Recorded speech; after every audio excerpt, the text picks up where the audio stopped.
listening to Let's Talk Sustainable Business. Hi, my name is Barbara Mendes-George, and I'm a sustainability communications expert based in Brussels, Belgium. It's a pleasure to welcome you to this edition of Let's Talk Sustainable Business, a series brought to you by the Conference Board. This is the second instalment of our two-part conversation with journalist and writer Philippa Nuttall, editor of Sustainable Views at the Financial Times. If you haven't listened to part one yet, please do go back into our catalogue to listen to it first. Welcome back, Philippa. Thank you. Thanks for being here. So in part one, we talked about how reporting on sustainability has changed over the years, the advice that you'd give to companies writing to you about sustainability or climate change. In part two, I'd really love to talk to you a bit more about policy, about social media, and get a little bit more into the current global context, which we did touch upon in part one, but it's arguably tumultuous times at the moment. We're recording this in April 2025. Certain political leaders' rhetoric is denigrating sustainability-related topics, such as DE&I in the US, and even in Europe in women's rights. So, for example, in the Netherlands, the government wants to make significant cuts to development cooperation and eliminate support for women's rights and gender equality. So it's been interesting and, of course, depressing to see some companies and governments use moments like the election of Donald Trump to backslide on anything related to DE&I, sustainability, etc. What are your thoughts, or would you have any advice for companies less sure on how to position themselves on these topics at the moment? In part one, you mentioned that there's a little bit of green hushing going on and maybe companies are doing a bit more behind the scenes. Do you think that may be wise? Do you think that companies actually maybe need to stand up more than ever? What's your advice at the moment? I mean, I'm not sure I'm the right person to give advice as a journalist to how companies should be I think so. positioning themselves. But I mean, my personal opinion and from what I see is that companies should be standing up. I mean, policymakers, especially in the EU or the UK, they've been elected by, people, and a lot of the parties, especially on the right, that are pushing back more against sustainability, stand up and say they're doing it in the name of business often. This is a business burden, that we can't do this because it will cost too much, that EU companies or UK companies in particular will be less sustainable. Donald Trump has made the same arguments in the US. I think this is very much living in a world which no longer exists, where we're pretending that climate change does not exist, that nature degradation doesn't exist, where pollution doesn't exist. We can see from numerous reports, many of these reports are not coming from the civil society sector, they're coming from insurers, they're coming from financial financial organizations, big four consultancies, showing that climate change, more extreme weather events, nature degradation, pollution are massive costs in terms of the bottom line of companies and the global economy. And I mean, there was a report came out yesterday, or a recent report by the Cambridge Institute for Sustainability, which made this for sustainability leadership. That made this argument very clearly that if sustainability is a cost, if it's just a box ticking exercise, so companies are just paying somebody to literally, go through and report, but there's nothing actually changing. Mm-hmm. But they argue that if you really invest in sustainability, change business practices, you're then at the forefront, you're a leader, and then you can, it becomes synonymous in many ways with competitiveness. And I think, this is the future. We can have 4 years now where we have Donald Trump in the White House, where people push back, but ultimately climate change is not going anywhere. Copernicus is coming out, every report shows that the world has never been hotter, that extreme weather events are getting worse. And so I think, companies, and we can see from many companies as well, that are actually doubling down on sustainability because they realize in terms of their future, their resilience and their competitiveness, that they need to be prepared for extreme weather events, but also that it's their kind of responsibility for the future of business as much as anything to actually take action and to change certain practices. So yeah, if I can give advice, I think it's standing up and really for companies to say, these decisions are not being taken in my name, that this isn't good for business. Mm-hmm. Ignoring climate change or pollution or other issues is not ultimately going to help businesses or the global economy. I couldn't agree more. I mean, you've been working in this area longer than I have. I feel like we're in 2009 again at the moment, because there's been that context was financial crisis. Climate crisis wasn't at the forefront as much. It felt, especially in the West, I would say, it's something that feels far away. But when I started working in sustainability, it was seen as it's an extra that you have to pay money for. and it's almost like you say, as if competitiveness is taken out of it. I think I've mentioned before that in my first job in 2010, I got asked by colleagues if I was greenwashing for the organization that I was working for. I'm like, well, I'm trying to do the exact opposite, guys. Um, and it just feels crazy to me, to be honest, that competitiveness is so divorced from the context, as you say. And I remember when I first came to Brussels in 2013, I went to one of the first panel discussions where someone mentioned the circular economy and was laughed at by the audience. And that, look where we are now and how much it's seen. So I do think I would agree that competitiveness is misused as an excuse when actually, if you're really considering sustainability as a kind of resilience, or what I don't always like this term, but what I've started using more actually, or advising my clients to do, is future proofing. If a climate event means that there is more flooding, you're not going to be able to do as much business as usual. So if you invest more in preventing flooding, then you are future proofing your business model. And I think that's definitely a narrative that I think people will understand, and I hope more companies take on board. Anyway, that's my personal opinion, and we're not here to interview me. Going back to policy, so you mentioned that you're closely following policies in Brussels, US, UK, elsewhere. How do you feel they've evolved over the last decade? Again, you touched upon the fact that von der Leyen's first term is very different to now. But what else do you have to add to that? And what about other contexts outside of Europe, maybe? I mean, I think in general, as we started off the conversation, when you said, how have things changed in the 20 years I've been a journalist, there's been a massive change. All these issues are essentially taken for granted and accepted as policies. So there may be a talk that we're going to push back on this, we're going to slow down on this, we'll move a target here and there, but ultimately, climate action, the move to renewables, are not just sustainable policies, but they also make economic and business sense. Solar power is the cheapest form of power. So is anybody going to suddenly open a new, coal plant? Donald Trump can talk about clean coal, but, everybody knows clean coal does not exist. So ultimately, and we can see it even in the US, the red states, Texas, for example, is a massive state that's based, renewables now is not going to disappear, even if he says he wants to dismantle wind turbines, because there has been too much money invested. Companies support it. A big issue that came out of the Draghi, the report on competitiveness, then that comes out constantly, is that the price of energy, the price of electricity, needs to come down if we're going to have competitiveness. And ultimately, it will be renewables, as most reports show, that is going to enable this, not volatile fossil fuel markets. I think for the EU, Russia's invasion of Ukraine was a very real, brought that to the fore, very strongly. So when we talk about sustainability, it is now embedded to a certain degree in all companies, in the global economy, in all policies and regulation.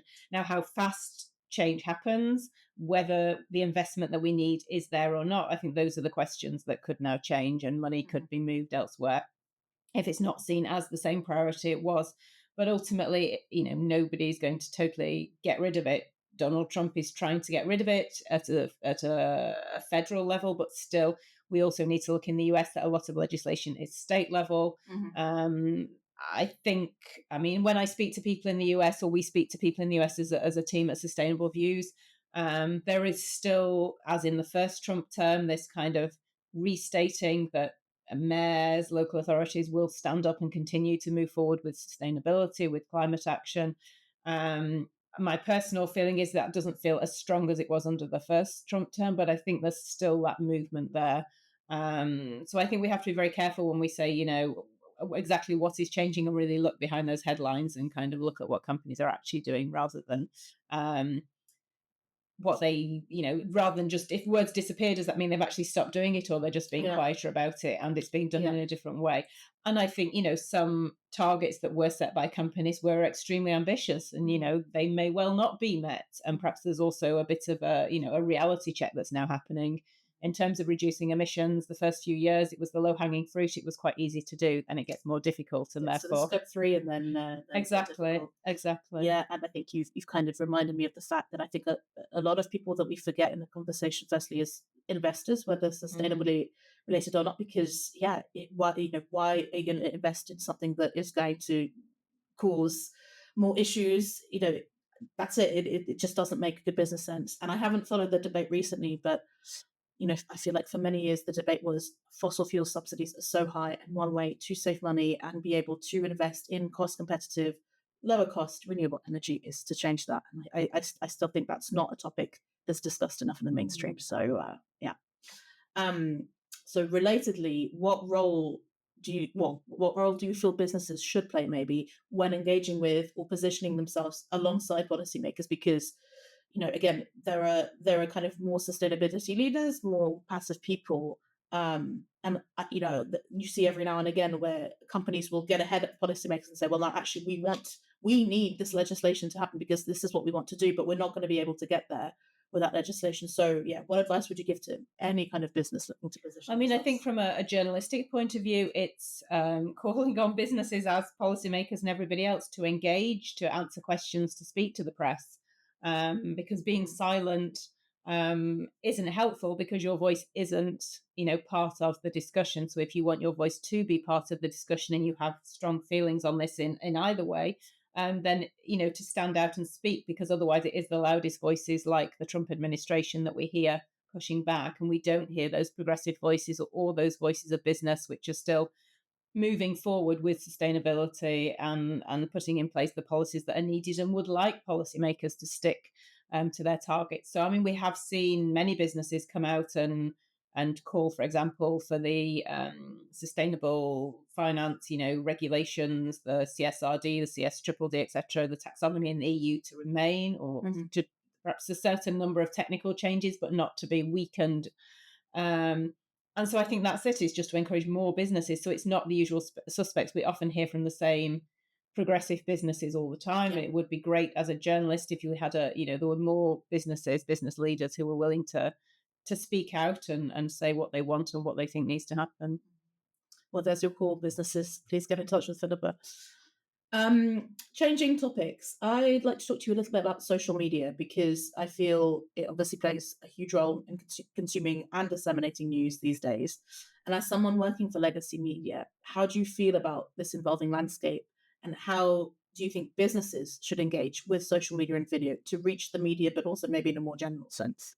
Yeah, so first thing on this term legacy media, I feel this is a term that we've potentially been given by Trump or people who are not in favour of the media. So I'm not sure that I subscribe to saying that we are legacy media. I don't really know what it means, in the sense that no media is just sitting there and publishing, some kind of paper, Dickensian sort of with a quill and an ivory tower. Yeah. Exactly. So I think the media, the media landscape has changed massively, and it's extremely difficult for the press to make money in an era whereby advertising has essentially disappeared. Many people believe that the written word in any form is all equal.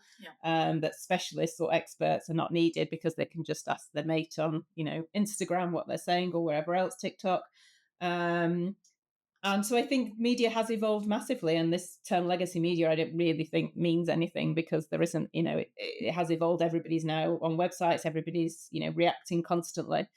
In terms of businesses and social media, so yeah, I mean, the media is obviously on social media. I think for me, Twitter has been, the loss of Twitter essentially has been a big loss as a journalist, because it was a great place where there were discussions, sensible, informed discussions between different audiences, different groups of people about various issues. I think that debate now has moved to LinkedIn. I mean, I noticed a few comments on LinkedIn saying, oh God, LinkedIn's so boring, but I actually, as a journalist, think it's really useful. And lots of people seem to have moved their discussions there. People get in touch through LinkedIn. So that's great and very helpful. And I think there is a good discussion there, at least around EU policymaking. And I think for companies, in terms of social media and video, it's definitely useful to see engagement, to see companies reacting through potentially LinkedIn or other places. And then in terms of video, do you mean video in terms of them contacting journalists, or how they? I mean more kind of using video to get their messages across, or making videos to journalists as as an alternative, or as an addition to a press release or something like that. So I'm quite old. So somebody sending me a video is probably not going to land, because that's not how I consume. I'm not on other social media platforms, and as my children will tell you, that's not how I consume my media. I just think they're but I understand for different audiences that can be important. I think it's definitely key for all of us these days to have a range of tools and platforms that we use to communicate with different audiences. I think video is also interesting for businesses. I was on a panel recently for it's a solar power event, um, and there the idea of pushback or propaganda lies being told against the industry. This idea that if you have a solar panel, it's going to blow up and set your cows on fire if Yeah. it's in a field or anything else. And I think then, these videos are really important from businesses, from business organizations, to get out the truth, the reality, to show what's actually happening and to sort of fight fire with fire to a certain degree. So there's definitely a space. But for me as a journalist, I'm probably not really going to start watching videos. I find it tricky because I feel like every time I go and look at the impact of video, especially on kind of how many people prefer to consume video versus text, like it just does seem very overwhelming, especially on social media like LinkedIn. But I'm much more of a text person. I also very much feel the loss of Twitter, and I think with LinkedIn, it's a very interesting one because I think LinkedIn is now having to become the space for everything. Previously it was just like a space where you shared your business updates, and now it's kind of, but also a space for interacting with the media, but also a space where you might share personal things that only vaguely interact with stuff. So I think maybe you need to make LinkedIn what you want it to be if you're a business. I think it's normal that for businesses it's very kind of broadcasty, right? That they're just going to use it to kind of put out news and that's the end of it. But what you're saying is, actually it is a space for discussion, and maybe businesses should invest more time and strategize a bit more to engage with other audiences that aren't just the people who like their company page, for example. Yeah. To finish off this part, I wanted to ask you if you had one final piece of advice to share with companies who want to get wider coverage of what they're doing in the climate change or sustainability space. What would it be? Very good question. I think to be open, interesting, and targeted in your media outreach. Who do you want to reach? Why? And what's the outcome you want? And do you want to just say you were quoted in the press, or do you want, are you trying to target certain people?